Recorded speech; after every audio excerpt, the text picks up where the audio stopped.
国民法官新制度已经实施一阵啊，即马嘛已经有审一寡案件，也毋过即马有民间团体是积极讲，职业法官有咧引带，所以国民法官尾也参与的判刑拢共款是判重刑。另外，嘛有律师即马是观察到讲，对起诉到开庭准备时间其实是真少的，而且证据的调查嘛无够完整。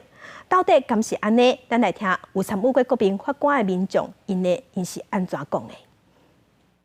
甲拍的红石台市4季负责人一审判7年2个月，4个负责人甲后审协士被判刑16年5个月。司法改革新制实施了后，这案件拢有民众参与审判，所以判决愈来愈多。就国民法官回想到伫法庭头一摆体验，很新鲜的事情，就是因为我们平常只是在新闻上面看到法官是怎么样判决，而我们第一次去参与的时候，才会知道原来法官的大概他是从什么样的角度去看嘛。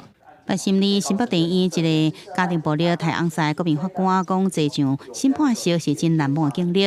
面对这个简便的攻防，也个案情的证据，心理过程拢非常的专心甲注意。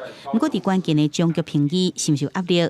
是毋是应该对被告减刑？抑个是应该安怎来定刑度？他已经经历过一次的减刑，法官会跟我们讲一下这次争议的刑法第59条吗？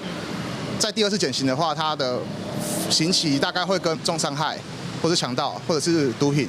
法庭增加人民的参审，要互司法来瓦解民众真实的生活。不过实行到即阵，确实遭到民团的批评，新制度是乱糟糟。这个法官伤过甘雨，宣判大部分重判，无达到人民参审的效果。而且采笔直审理，敢若用几天的时间，对复杂案件恐惊无到完全了解就做判决。